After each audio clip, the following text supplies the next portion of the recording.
Alright, so this knife thoughts video is going to be on this knife.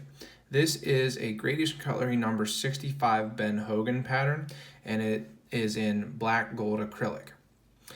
So this was a requested video, and in the quarantine here in 2020, I'm taking some requests, and I thought I'd do this one because this is a knife that I really enjoy and has some cool history like a lot of Gradius Cutlery knives. So like I said, this is the number 65 pattern. So you can see on the tang, 652111. So what that means is that it's a 65 pattern. It has a spear point blade, that's what the 2 stands for. It has one blade, and then it was made in 2011. Now this blade was made in 2011, but this was actually purchased at the factory store in 2013 by my dad and given to me as a gift. So this, I believe at the time, was a parts knife. That's what the production totals show on Gradius Cutlery's website, that this was actually put together not as the normal run, but as part of a parts knife run a little later after they actually made these blades. So what they used to call parts knives are now called special factory assemblies. And an interesting thing, when I went to the 2019 rendezvous, they actually had this same knife made as special factory assemblies for that rendezvous in 2019. So I'm not sure if those were leftovers that they had found or something like that from when this knife was originally made as a parts knife a few years ago in 2013 or 12, or if they, found the parts and actually made them for the 2019 rendezvous. But either way, it was pretty interesting when I was there to see one of my older GEC knives that I've carried and used a lot make a comeback at the 2019 rendezvous.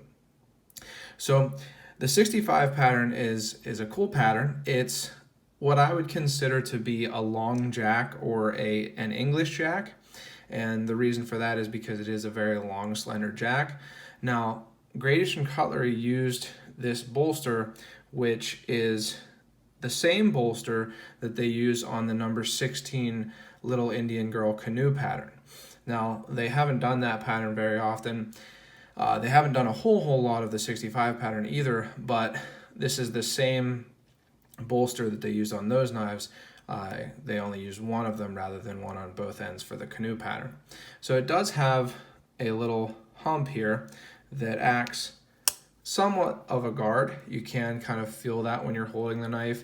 Gives you a point of reference so that you can, hold the knife in a way that you're not going to get your fingers on the edge. It also does somewhat help to give the knife a sunken joint type construction. And what that means is, as compared to this knife, notice that the tang, the shoulder sticks up here, and it doesn't stick up quite as much on this knife, as you can see, because of that bump. Gradius Cutlery doesn't do a whole lot of sunken joints.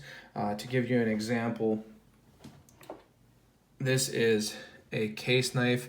It doesn't actually have sunken joints, but it's closer to it. And it's something, like I say, that Gradius Cutlery doesn't do a whole lot of. So this is somewhat interesting and different than many Gradius Cutlery knives. The 65 pattern is named the Ben Hogan pattern.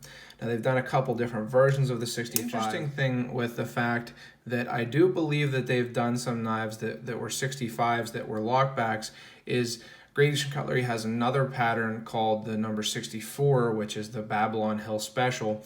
Babylon Hill is an area close to Titusville, and it has its own history. I don't have one to show as an example, but it is the version of this pattern without the half stop.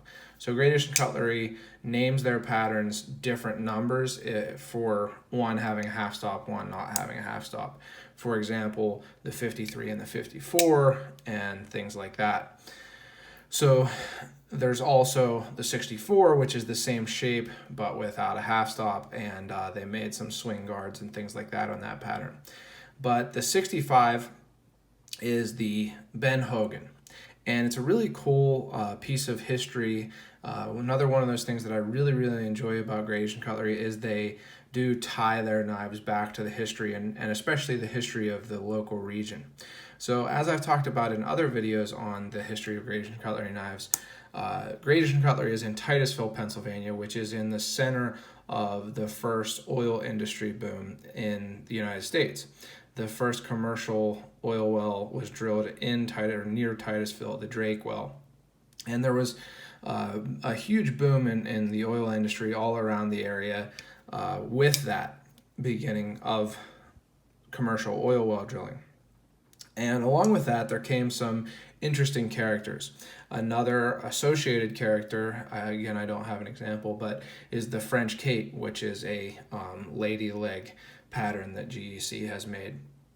But Ben Hogan was one of those characters, and he came to the area, Titusville, Parker, Clarion County, things like that, along with that oil boom, and actually started one of the, if not the first, paddle boat river casino, or riverboat casino.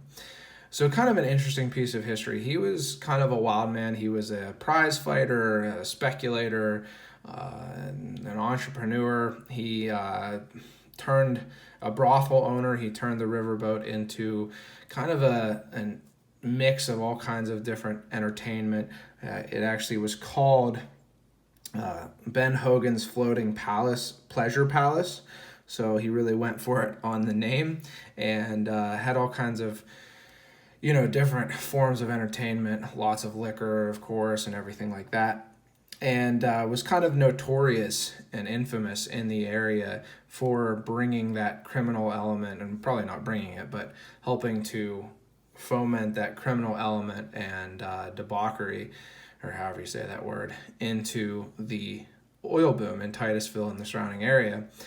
And as I've mentioned in some of my other videos, my dad is in the oil industry and really enjoys that history. And this handle, like I mentioned, is black gold acrylic. So that's another thing that I think he realized was a tie back to Ben Hogan and the history of the area, is that black gold is another name for oil. Now, in the Titusville area, crude oil is actually more of a green color, but that's a well-known name for it. And this black gold acrylic is what GEC has also called a Acrylic, and that's because there's, as you can see, pieces of different colors within the acrylic rather than swirls or two different colored acrylics together. And they're not really consistent on when they have called it acrylic versus Acrylic.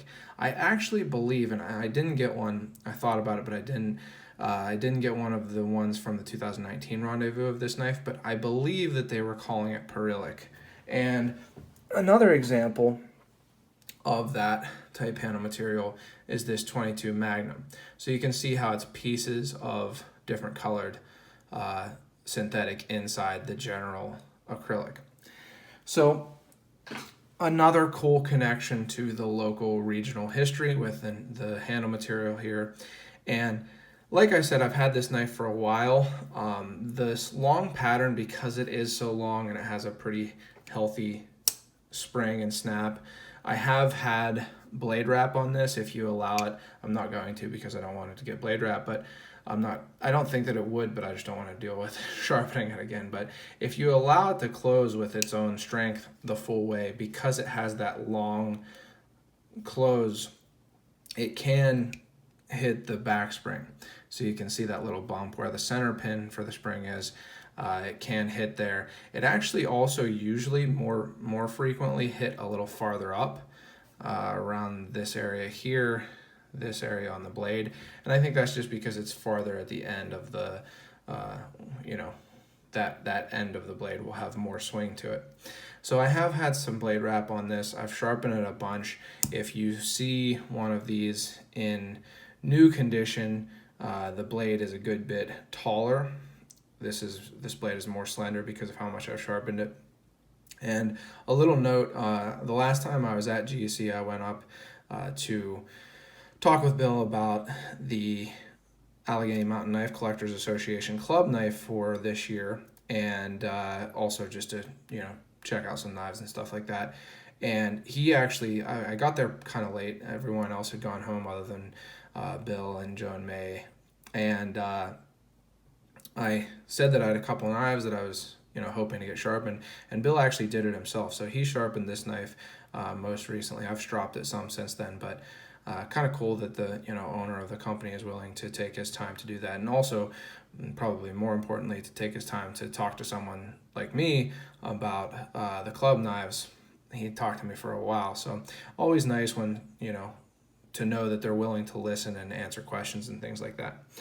But it's a cool pattern, like I say, a pattern with lots of ties to the local history, a knife that I've really enjoyed, and one that is a great example of Great Asian Cutlery bringing back these vintage patterns, but also, giving them that almost kind of quirky or interesting tie to the local history. So this is the Great Asian Cutlery number 65 pattern, Ben Hogan, in black gold acrylic. And if you've enjoyed this video, please like it and subscribe to my channel. You can hit the bell for notifications so you know when I post new videos. And check out my website, knifethoughts.com, where I post articles on knives like this and general knife topics. I'm on pretty much all social media at Knife Thoughts. And finally, as always, don't forget to go out and do good.